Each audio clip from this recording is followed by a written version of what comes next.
Assembly, please come forward. Thank you.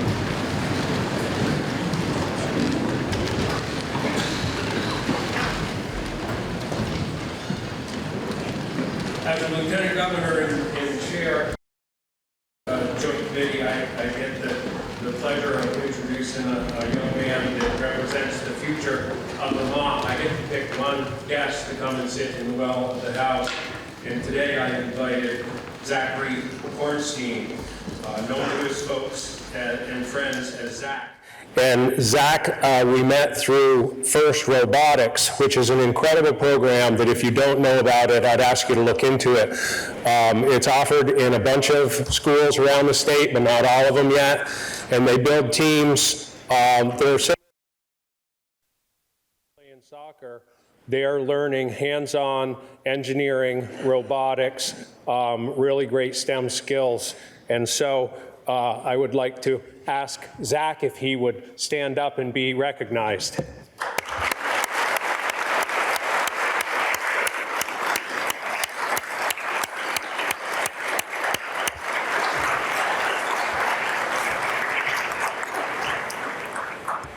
This joint assembly is convened pursuant to the provisions of JRS 30, which the clerk will now read. JRS 30. Joint resolution. Provide for a joint assembly to receive the State of the State message from the Governor. Resolved by the Senate and House of Representatives that the two houses meet in joint assembly on Wednesday, January 7, 2026 at 2 o'clock in the afternoon to receive the State of the State message from the Governor. Now, the chair recognizes the senator from Chittenden Central District for the purpose of making a motion. I move that a committee of 6 be appointed by the chair to wait upon His Excellency the Governor and escort him into this chamber for the purpose of receiving his State of the State message. Now, the senator from Chittenden Central District has moved that the committee of 6 be appointed by the chair to wait upon His Excellency the Governor and escort him into this chamber for the purpose of receiving his State of the State message. Are you ready for the question? If so, all in favor say aye. Aye. All opposed, nay. The ayes have it, and the motion carries. The members are the member from Essex Junction, Representative Dolan. The member from St. Albans Town, Representative Toof. The member from Burlington, Representative Chena. The senator from Windsor District, Senator White. The senator from Windsor District, Senator Major. And the senator from Rutland District, Senator Williams. Will the committee please assemble and perform the duties assigned to it? The joint assembly may be at ease.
Madam Sergeant at Arms. Mr. President, would the members of the General Assembly and guests please rise?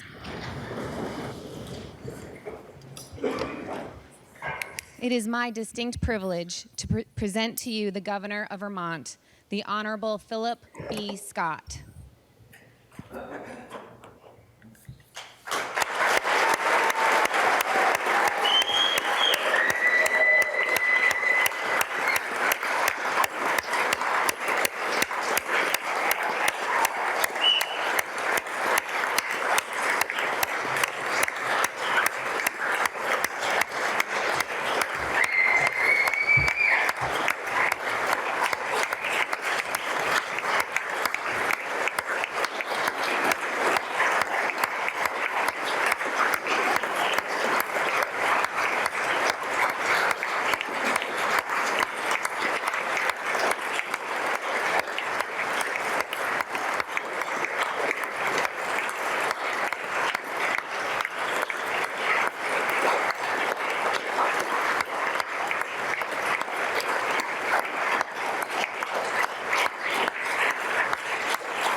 It is now my distinct honor to present to you the Governor of the State of Vermont, the Honorable Philip B. Scott.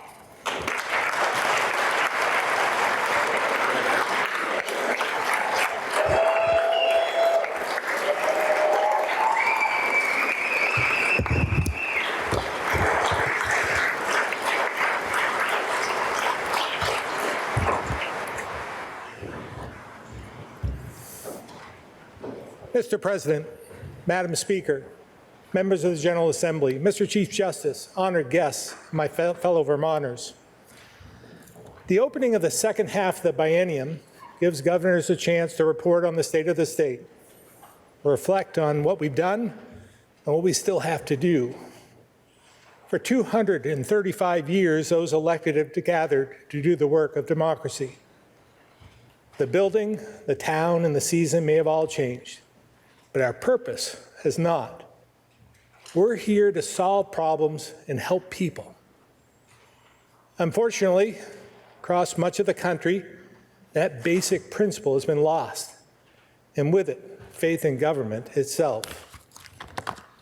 When conflict is chosen over cooperation, division over decency, and outrage over outcomes, people lose trust.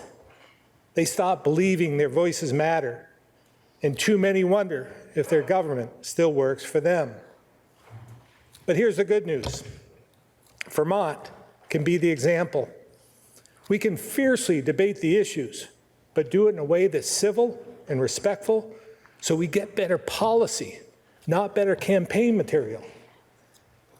This is entirely in our hands.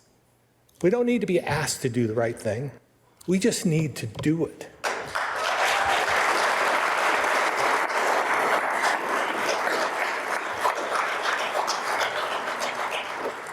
In 13 days, I'll present a budget that reflects an important reality.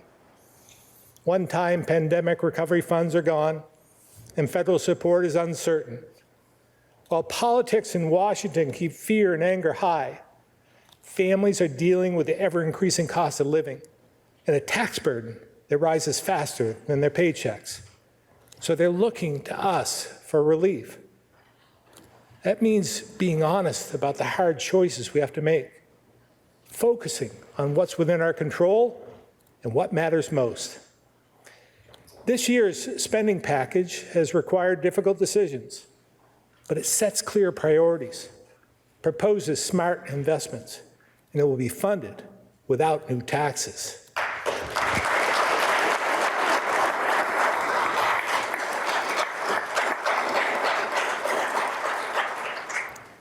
My team has prepared thoughtful proposals in the areas of housing, energy, healthcare, and public safety, and we'll share some of them with you right after this speech.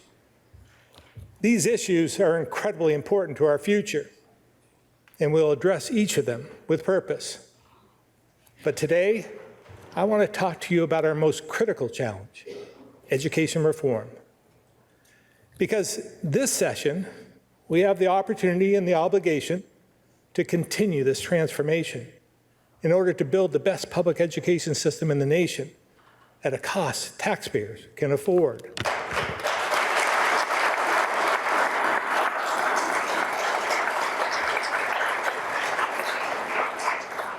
Last year, we took a historic and long overdue step forward.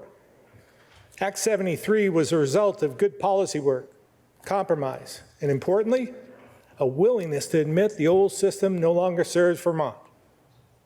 Because of your courage, it's finally possible to build something better.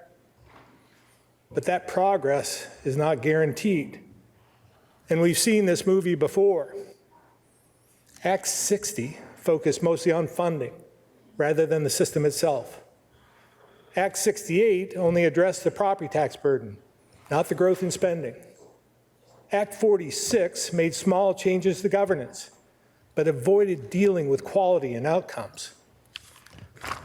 What's been missing is the political will to address the problem with a comprehensive approach. Because how it's organized, where resources are prioritized, and who is accountable for results are all intertwined. When costs rise and pressure builds, the approach has been to find that quick and easy fix. Throw more money at it, wrap it in duct tape, and hope it all holds.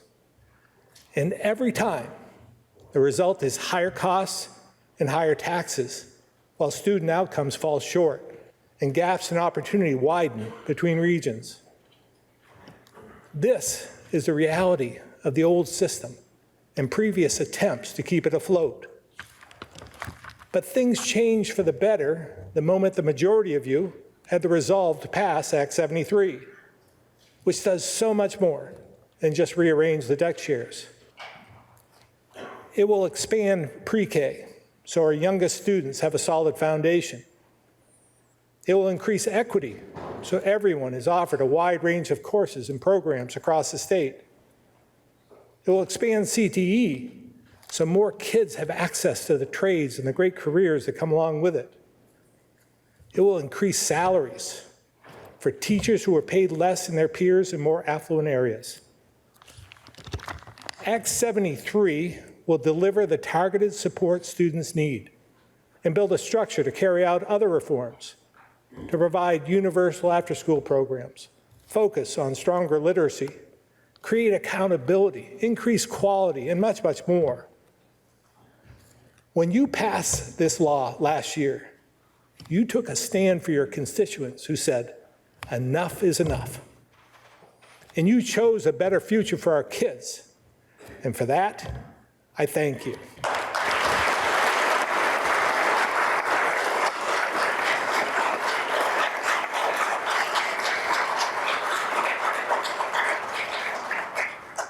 But the real work begins today, because now we have to follow through. Here's what we're up against. Vermonters are set to spend $2.5 billion on pre-K through 12.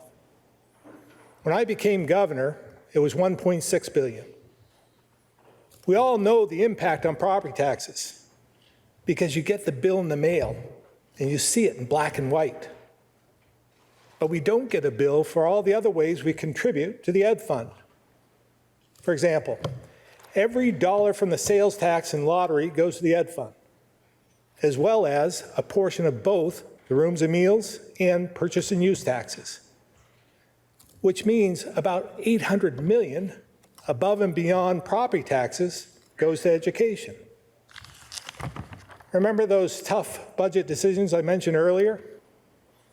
Here's something to think about. I'm sure some of you would like to provide more support for childcare. Others would like to give more funding to their towns to take care of the roads. And you know me, I'd like to see us lower taxes and build more housing for working Vermonters. If we had just a fraction of the general fund dollars that have been wasted due to inefficiencies, it would go a long way towards investing in any of these efforts and more, like public safety, emergency shelters, transportation, flood mitigation, school construction, and dozens of other initiatives. Instead, these other priorities have to compete for what's left. And this year, there won't be much, if any, left over.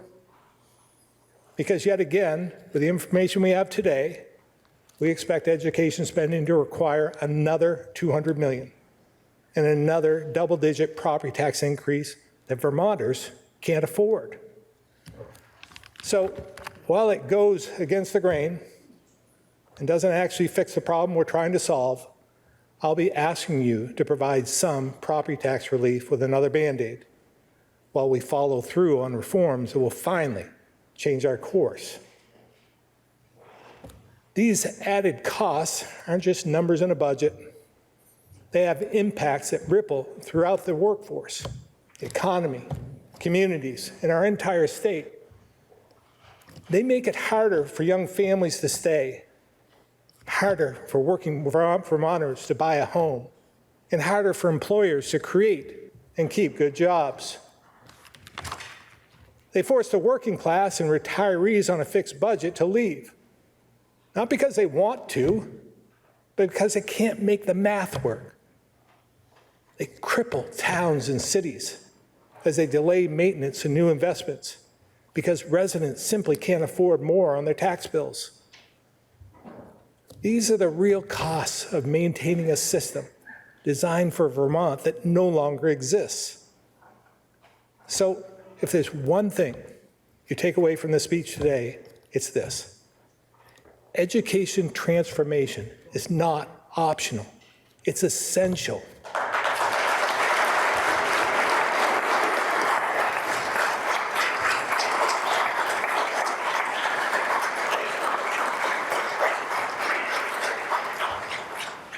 We've already taken a critical step forward. In the next few years, Vermont will join nearly every other state using a funding system proven to produce better outcomes. But how we fund education is just part of the problem. And that's because the old system is too complex for the number of students we serve. At our peak in the late 90s, Vermont had about 107,000 K-12 students. Apples to apples, today we educate roughly 74,000 and 80,000 when you include pre-K. To serve those kids, we have 52 supervisory unions and 119 districts with as few as 200 students, while some of the highest performing districts in the country have 10,000.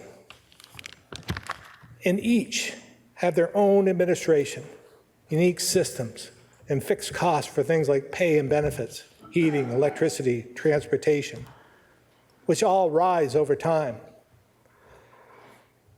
I believe most school leaders are trying their very best, but the reality is they have few real options.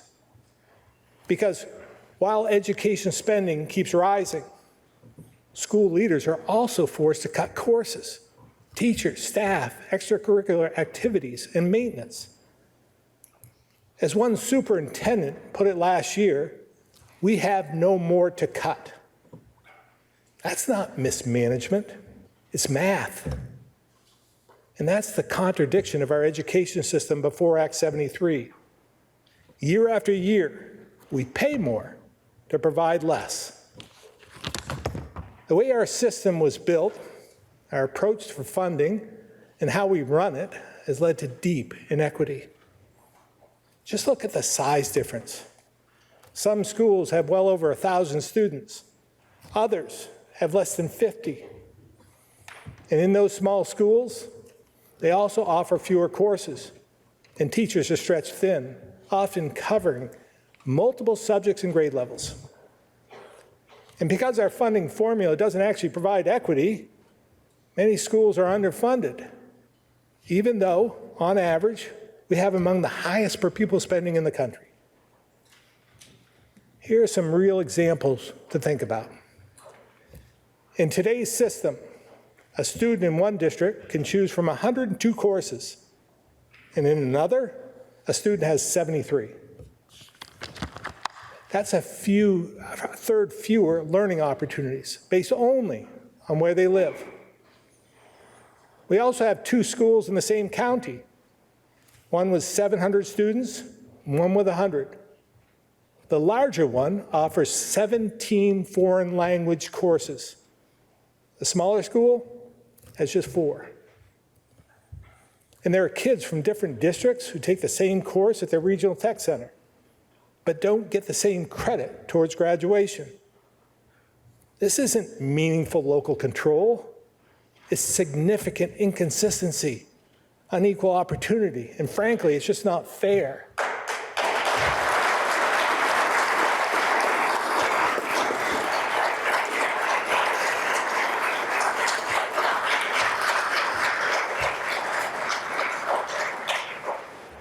Following through on Act 73 and right-sizing our systems, how we get there. First, we need far fewer districts, each serving far more students. This change will eliminate duplicated effort and expenses for things like busing, human resources, and purchasing, which are currently being done across 52 supervisor unions at 119 districts. Importantly, it will reduce the inequity I just talked about because there will be more consistent leadership and accountability. It also gives leaders more levers to pull and more students, which means more funding. Instead of having to cut a teacher from an already understaffed school, superintendents can look across a larger universe of expenses and resources and make strategic decisions with more options. It also means paying attention to national averages and best practices. Now, I know we love our small classrooms, but data shows students in larger classes can and do thrive throughout the country. So let's streamline our system so more of the money we spend goes to our kids. It's time to let go of what we think is best and act on what the data actually shows is best.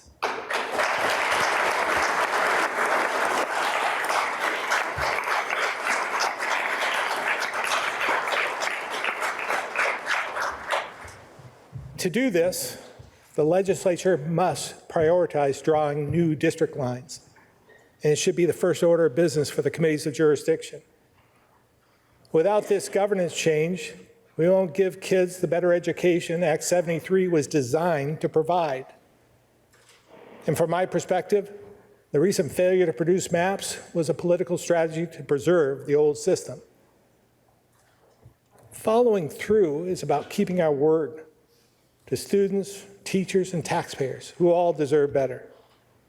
So I want to be clear. I will not sign a budget or an education bill or tax bill that deviates from Act 73 or fails to fix what's broken.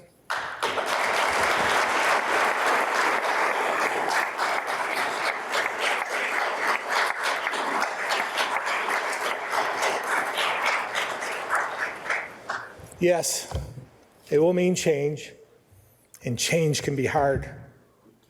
As you know, Act 73 does not call for or mandate school closures. But we have to be honest. The financial and academic quality benchmarks it puts in place will mean merging some schools and repurposing old buildings. Here's the thing. The status quo is already closing schools, but it only happens when a school has faced years of declining opportunities for students. In 2020, when Black River High School closed, it had lost 45% of its student population in just 15 years, going from 167 in 2005 to just 75 in 2020. When Windham voted to close its elementary school in 2024, it had just 15 students.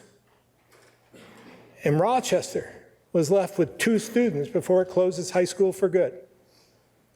2 students. Think about what they missed out on. prom, study groups, sports, school plays, the things that make high school high school. Yet, even in these situations, there were fierce advocates to keep these schools open. Instead of this slow, torturous, and unmanaged process, let's move forward with Act 73 so we can manage change thoughtfully, strategically, and with students' best interests at the forefront.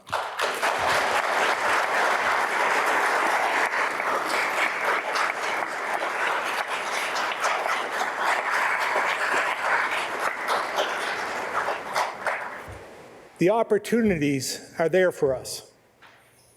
We know there are regions all across the state that have lost hundreds of students over the last 20 years, but they still operate the same number of buildings, often just a few miles down the road, with the same amount of overhead and administration, for far fewer students with far fewer opportunities. In some places, we see kids from neighboring schools sharing the soccer field. But for some, it would be unthinkable for them to share the science lab. I know these are difficult conversations, but when we're talking about a better future for our kids, everything must be on the table.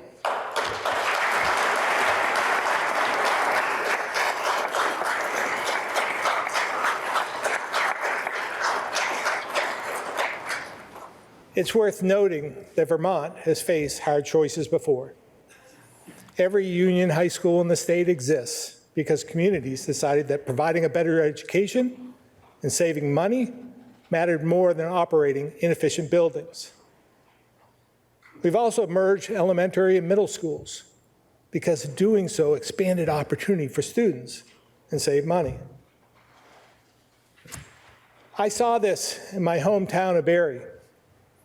In the mid-90s, we went from 7 smaller schools to one larger one that now serves about 800 students.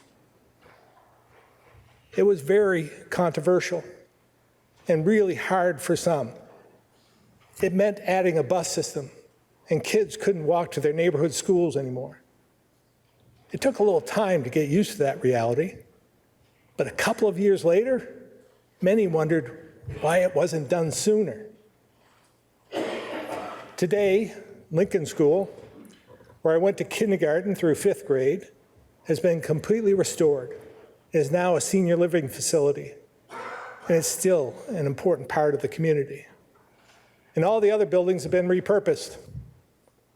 I went to 6th through 8th grade at the beautiful old Spalding Graded School, which was previously the high school. It is now home to the Vermont Historical Society.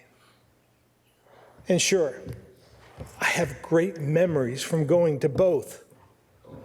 But those memories and my nostalgia shouldn't hold back the next generation. Because as a result of those decisions, students had more academic opportunities, extracurricular options, and social experiences.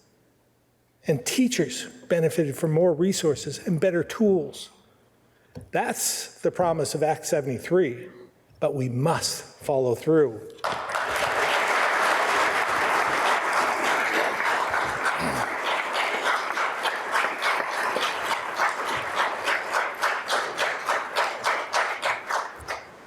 I want to speak directly to teachers for a moment, because I know you often feel like we're blaming you when we talk about the need to make changes. So let's clear the air. I know you have a tough job, and that role of teachers has changed dramatically since I was at UVM studying to be a tech ed teacher. I know you have students with some tough challenges without the support they need at home. I know in some schools you have to do more with less, spending your own money to create a better classroom experience or to make sure students have the supplies they need. And I know in some districts you're underpaid and overworked, having to juggle multiple age groups, multiple subjects. And if it wasn't for you stepping up to run the after-school drama club or coach basketball, it doesn't happen. And the kids miss out. If we want to build the best education system in the nation, We must make sure teachers have what they need in every classroom, every district, and every school across the state.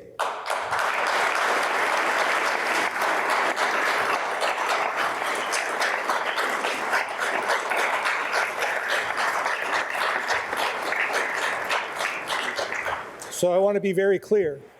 We can no longer ask teachers to go it alone, because we all know, and the data proves, the most important thing we can do for our kids' education is expose them to high-quality, well-resourced teachers who have the tools to grow professionally. And yes, for some of you, higher salaries. Today, there's a $20,000 a year difference in our teachers' average salary from the highest paying to lowest paying supervisory union. But we can close that gap by following through on the district maps required by Act 73. Finally, making sure teachers can choose a school based on the good they can do, not the salary they need to live.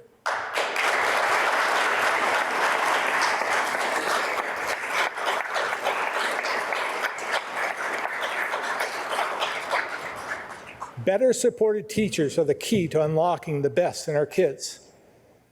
I saw that firsthand when I joined longtime Northfield teacher Mike Gonaville for Walking Wednesdays. He knew every kid by name, and you could see he cared about all of them, and they cared about him. That's what Dick Flies did for me. He was my tech ed teacher at Spalding, and a big influence on my life. If you want to see someone instantly smile, ask them who their favorite teacher was. So I decided to ask my team, and here's what I got. Andrew Kobanian, American History, Oxbow. Mary Corrigan, English, Northfield.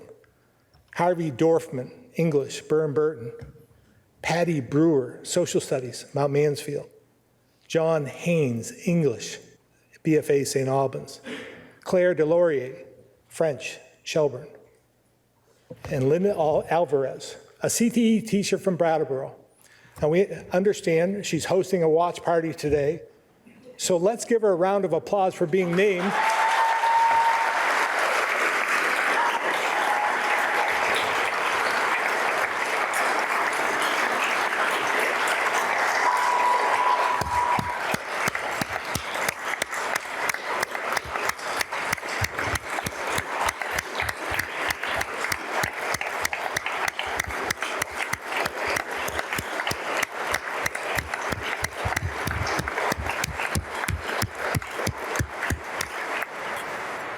I guess you all knew that she was named Vermont's 2026 Teacher of the Year.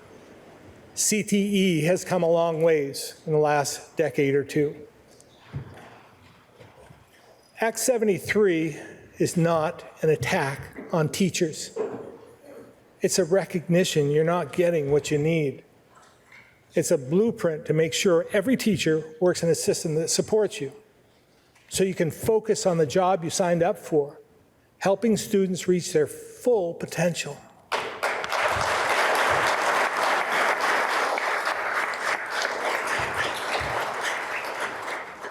The old system is not only failing our teachers, it's failing our kids. Just this past fall, the Boston Globe reported that over the last decade, no state fell as far in early reading as Vermont. 10 years ago, we were in the top 5 in the nation in 4th grade reading. In 2024, we ranked 37th, and the same pattern repeats across grade and subject. And if that doesn't give you pause, here's another benchmark from Mississippi.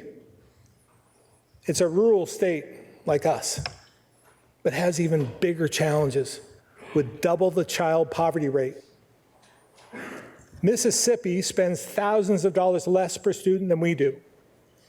And while they educate 5 times as many kids, they have roughly the same number of districts as us.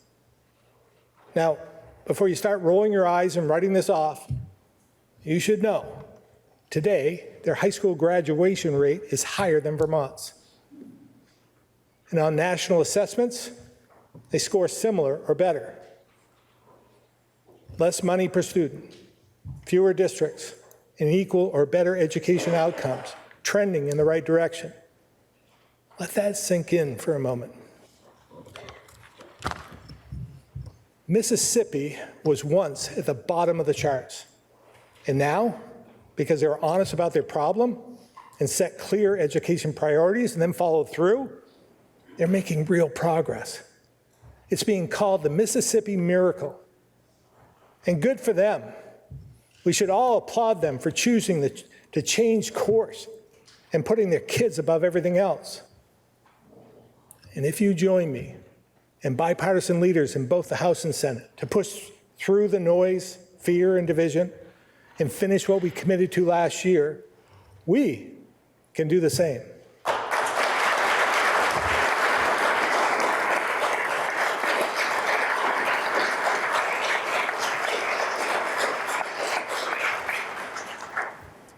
If we realign our structure, standards, and accountability with the number and needs of today's students, we can deliver on the real change laid out in Act 73. In the new system, every child will have access to the same high-quality education. And with a foundation formula, we'll guarantee students with similar needs get the same funding, no matter where they live. We'll have strong early literacy, a full curriculum with arts, sciences, foreign languages, and career pathways. Whether a kid chooses college, the military, public service, or the trades, they'll all be supported and valued equally. For teachers, it means equitable pay, professional development, and more time to teach. For communities, it means schools that attract families, support employers, and add to the economy. And for Vermont, it means a system that's financially sustainable, so education costs no longer crowd out all the other important needs.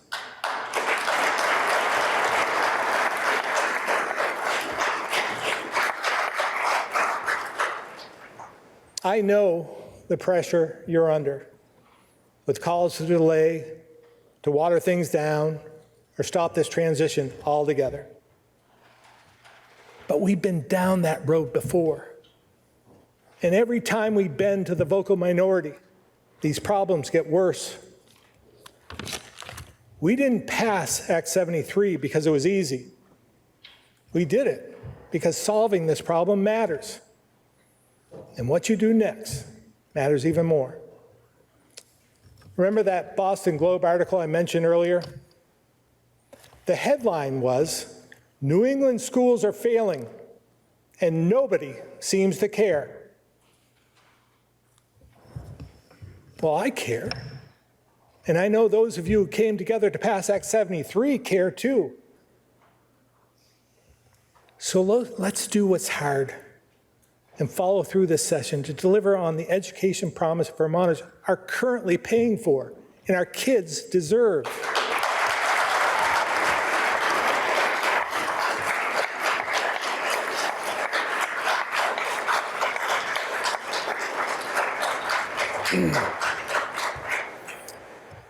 In 1892, Governor Levi Fuller signed the Vicious Act, consolidating over 2,000 local school districts into about 250, one per town. Ironically, the goals all those years ago were the same as they are today. Equal education, increased support for teachers, and better resources for every school. You can tell by its nickname, the criticisms haven't changed much either. If nothing else, we Vermonters certainly are consistent. But they knew then what we know today. A static system will never be perfect. And the work of education reform will never be finished. Because when it comes to the institution responsible for educating our children, we have an obligation to constantly work to make it better. And if we get this right, it will improve the lives of all Vermonters. Because as I said earlier, education transformation is not optional, it's essential to growing our economy, to building a strong, skilled workforce, to supporting businesses. It's essential to revitalizing downtowns and providing more housing in the communities that have been left behind. It's essential to making Vermont more affordable, keeping and attracting more people to live here, reversing our demographics, and adding more taxpayers instead of always looking for new taxes. And there's no better way to protect our most vulnerable than making sure everyone, no matter what hand they were dealt as a kid, has a path out of poverty and a solid chance to make it in the world.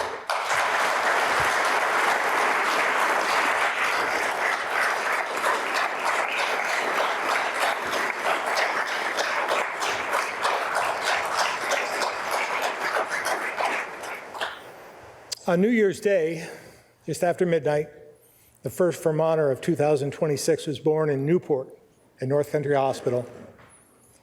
If we're lucky, she'll stay here and grow up among the mountains and valleys we love and in communities that still believe in showing up for one another. She won't know the debates we're having today, but she will have to deal with the choices we make or don't make. If we have the courage to finish our work, she will enter a local school capable of supporting her from cradle to career, helping her find that pathway to success. We can give this to every child in every town all across the state. All we have to do is keep our word and push forward into the headwinds that true progress has always encountered to strengthen Vermont for future generations and change the fate of this brave little state for the better.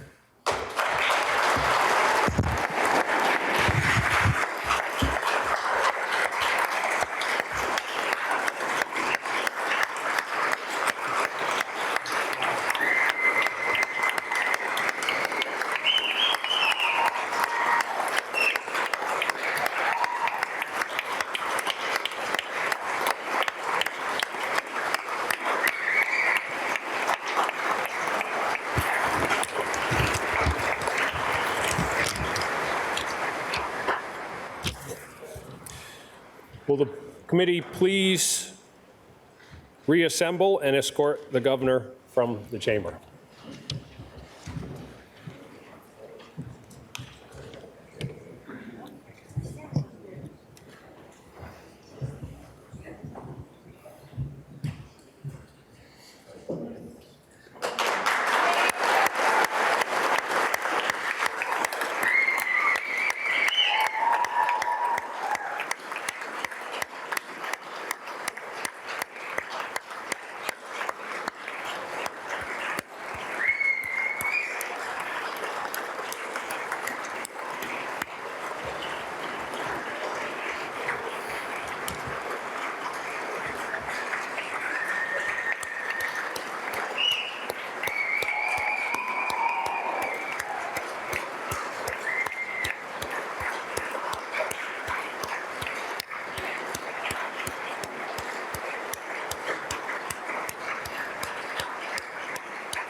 The assembly may be at ease.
Before we gavel out, I'd like to remind those present, please remain where you are until the Senate leaves and the doorkeepers escort our guests out of the chamber. There being no further business, I do hereby declare this joint assembly dissolved.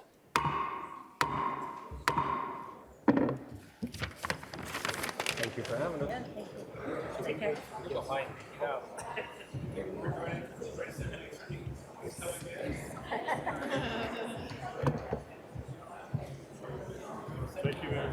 Thank you. Good to see you guys.